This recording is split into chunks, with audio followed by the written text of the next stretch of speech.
Welcome to the Gracewriters Podcast, Christian writers changing popular culture. Connect with us at gracewriters.com. Welcome to episode 6 of the Gracewriters Podcast. How do we decide what to write? I'm Belinda Pollard. I'm the founder of Gracewriters. I'm an author, editor, speaker and blogger. I've been helping people write and publish books for more than 20 years. You can find links to my books and websites at belindapollard.com. Hi, I'm Alison Joy. I live in Brisbane in Queensland and I write sweet romance, and you can find me on alisonjoywriter.com. Hi, I'm Donita Bundy and I'm a writer, a blogger and a creative writing teacher. You can find out all about me at donitabundy.com. How do we decide what to write? It's one of those vexing questions that so many writers face. There's the smaller project issues of what to put in a particular project, how to get ideas for a particular project.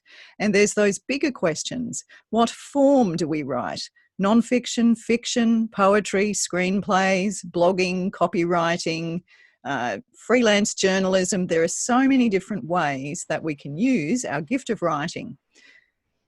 Alison, what have you discovered for us in your research about this issue of how we decide what to write?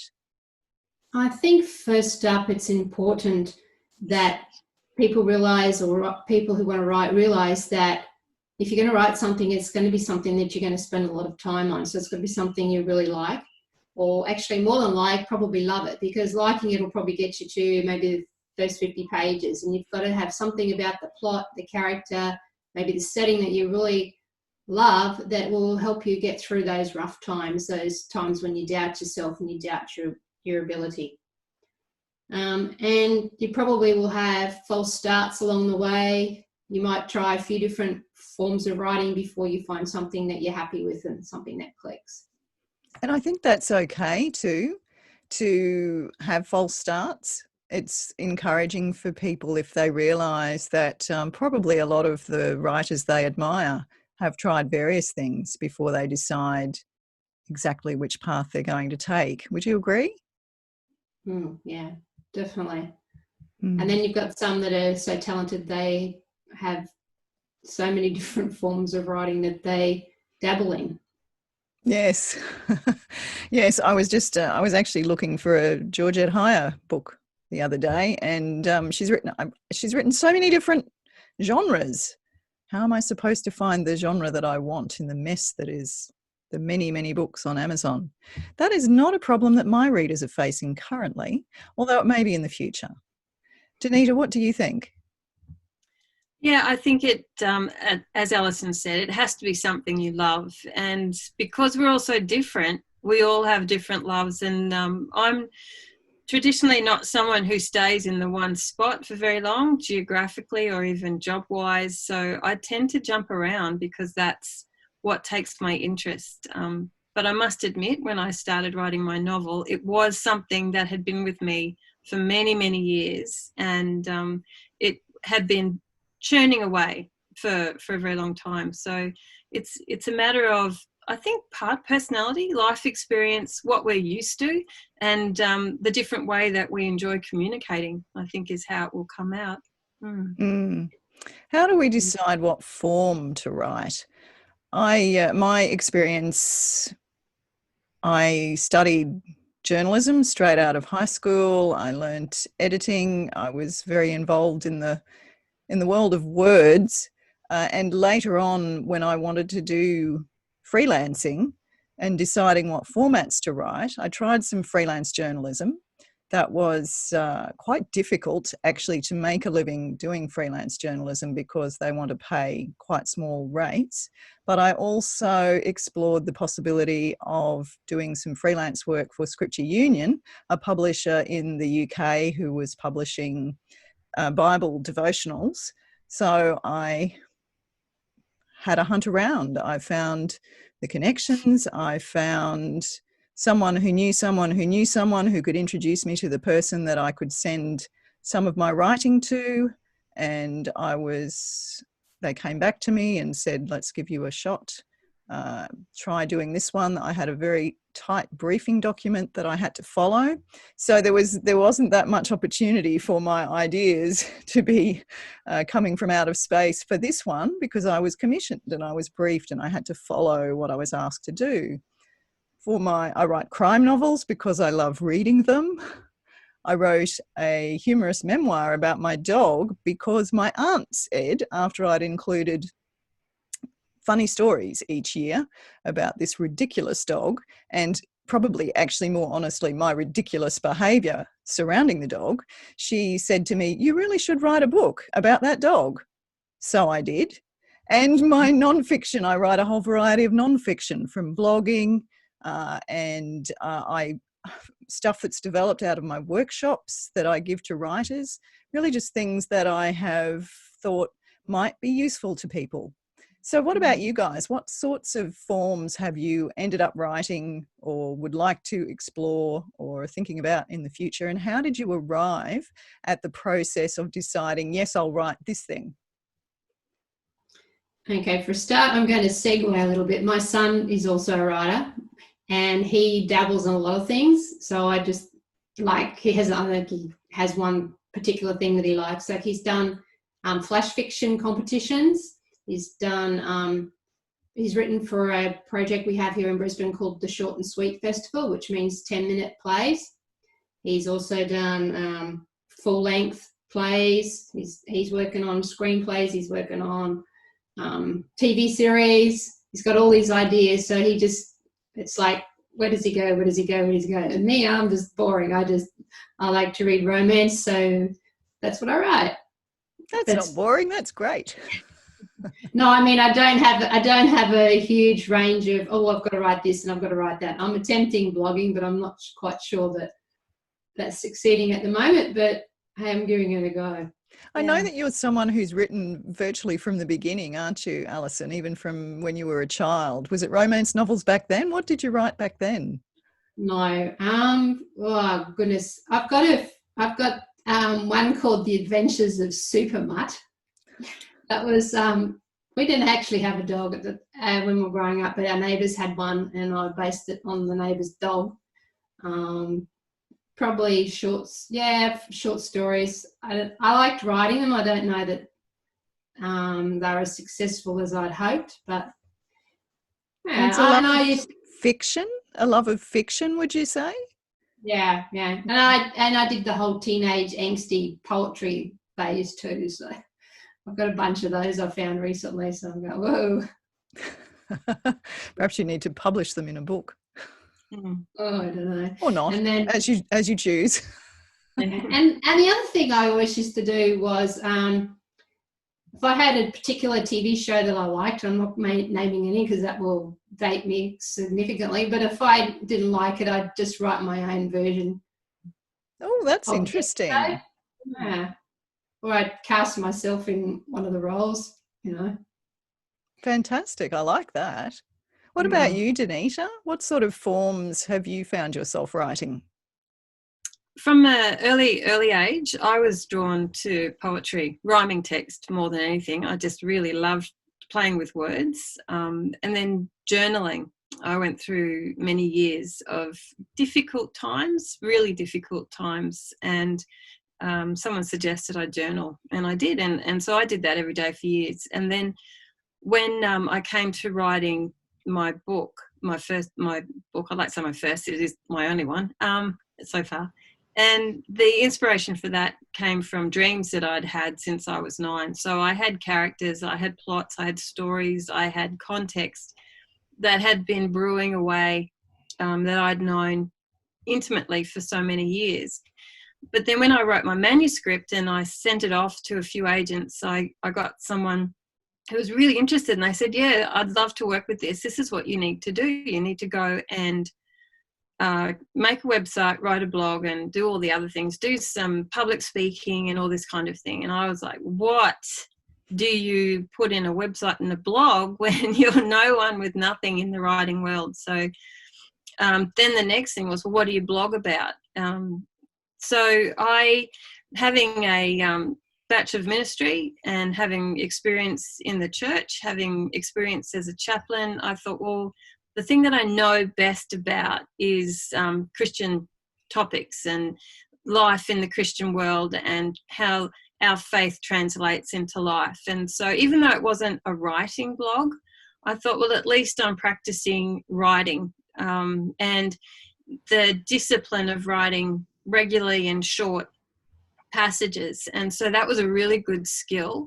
And then part of that process that I was suggested in the public speaking turned out into what is now me teaching creative writing in high school. And I have 2 classes a week. And of course, I don't ever ask my kids to write something that I haven't written myself. And so we travel through short stories, whole different genres. I do a unit on poetry, and we have competitions that are open in around Brisbane that the kids can enter in. So I'm writing with them and for them as examples.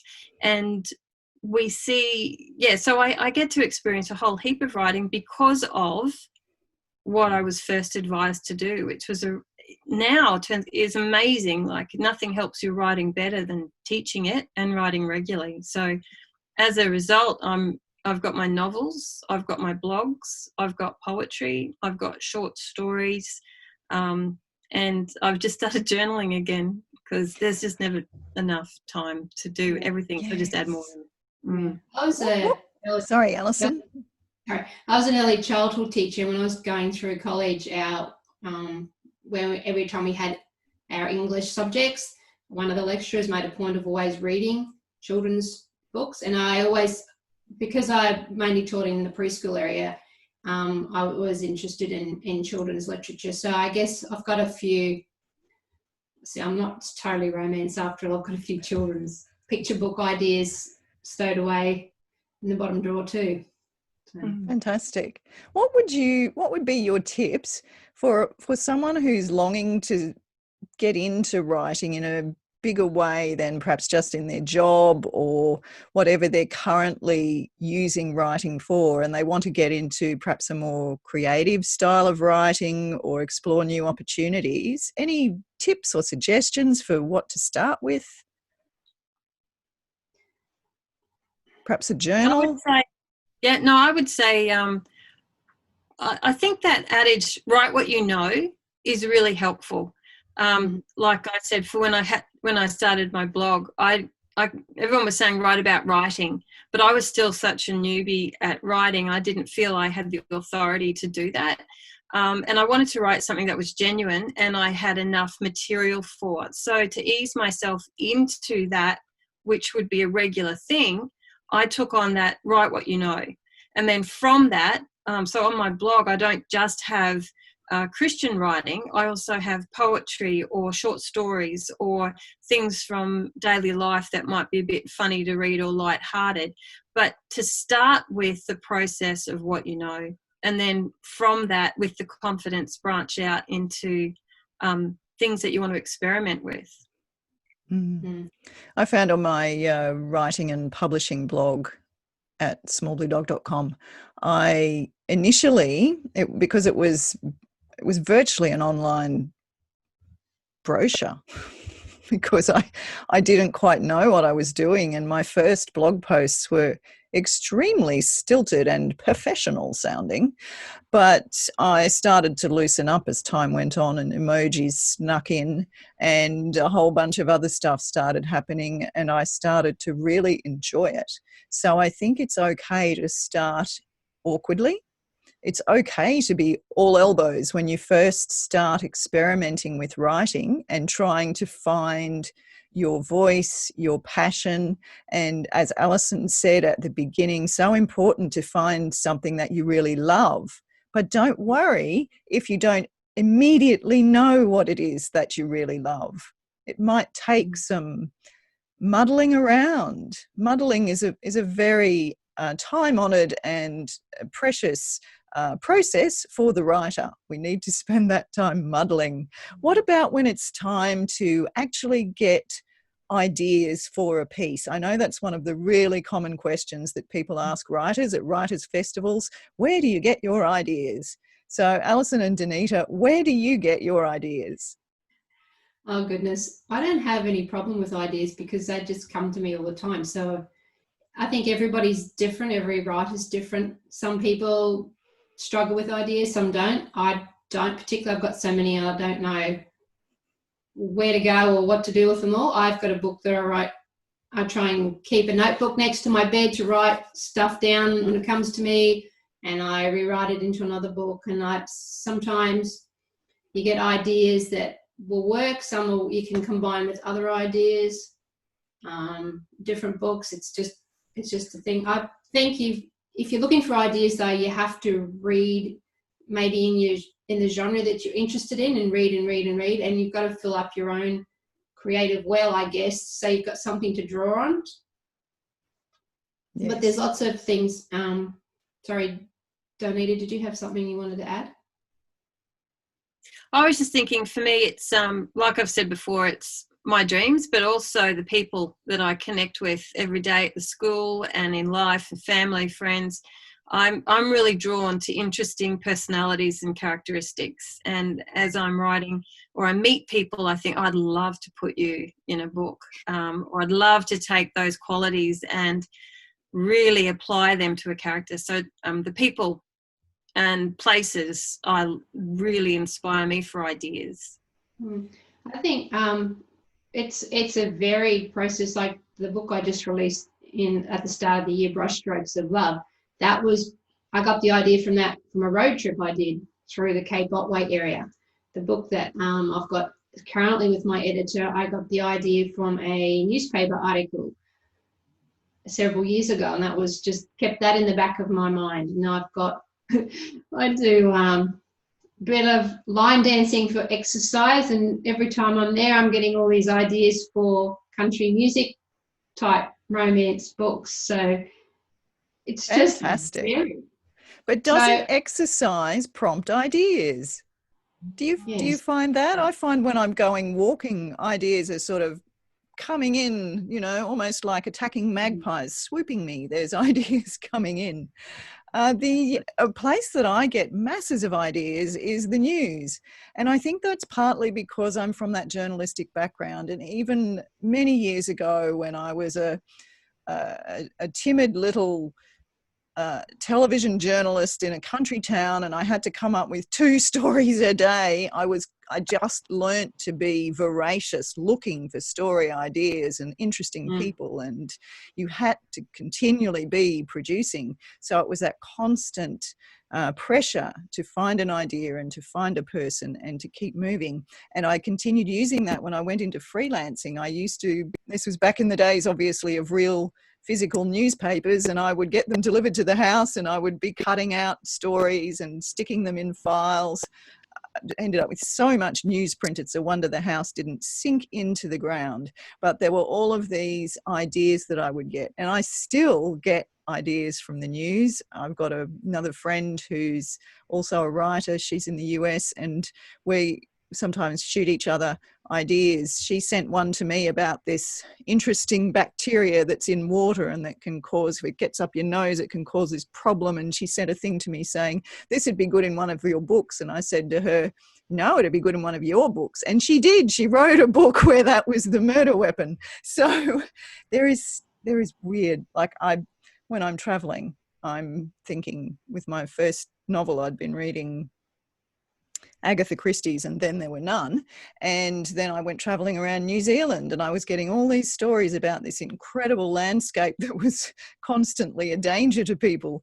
And I thought this landscape would make a really good murder weapon. So that's the kind of ideas that you have when you're a nascent crime writer, I suppose. You're looking around and seeing ways to kill people, which is not always very nice. But then we must also mention grace notes, because that's what we as grace writers like to include. And there's all kinds of ways that you can be pulling in those ideas for grace notes.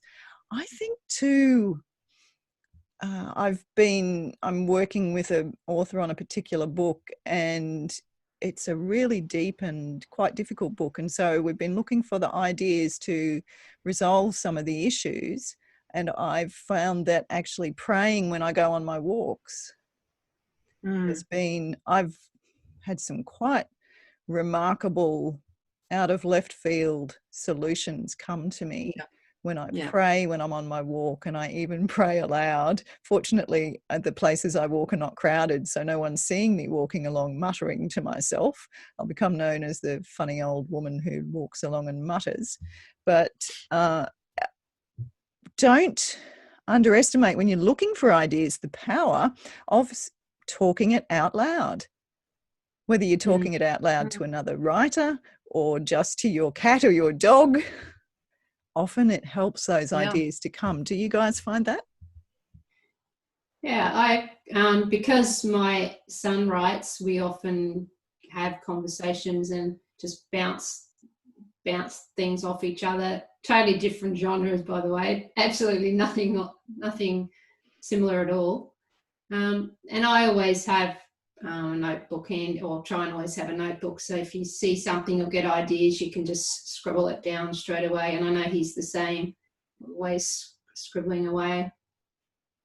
Yes, I get ideas for blog posts even from my when I'm watching, at the moment I'm watching church online because I have an elderly mum. So we're watching church online, and sometimes I'll get ideas in the midst of the sermon. So I'm pulling out my little notebook out of my bag and jotting stuff down. Sorry, Donita, you were about to say something. Just for my kids in the class, when we have a short time frame, and I say you need to come up with an idea today, and working with the different ways people think. And some kids you need to talk to, and as soon as they start discussing, the ideas come. Other kids free writing, I just say just start writing and ideas will come. And so there's the free writing. Others need to sit and stare out the window for 5 minutes, and then I say to them, you now have to write 10 lines in 10 minutes, because staring out the window is great, but there has to be the pressure to then write. And then I also do to say to them, okay, 5 minutes. You write as much as you can in 5 minutes, and then we're going to build on that. So just seeing how some kids I think it's a good representation of all of us. We have different ways of finding inspiration, and it's tapping into what best suits you, whether it's walking, sitting, reading, forcing yourself, the discipline, find out what works and then go to it. And for me, in the shower, walking, not in the shower, but those two things, brilliant ideas, and the praying as well. Yes, fantastic. How about I pray for the Gracewriters before we finish up? Mm-hmm. Heavenly Father, we thank you that you are the creator and you are full of creativity, and that as people made in your image, you have transferred that to us. I pray for all the Gracewriters out there who are at the moment wrestling with what form they might write. I pray that you'll give them inspiration and opportunities and possibilities and open their minds to those. I pray for those who are looking for ideas or maybe even juggling 57 ideas and not sure which one to pursue at the moment. Please give them wisdom and excitement and a love for their writing. And we commit them to you in Jesus' name. Thank you, Donita Bundy and Alison Joy, and we will see you next time on the Gracewriters Podcast. Thank you for joining us today at the Gracewriters Podcast, Christian writers changing popular culture. Subscribe to the blog to receive an invitation to our monthly catch-up on Zoom and to our free private online forum where members discuss topics that affect Christian writers. Connect with us at gracewriters.com. We'd love to see you there.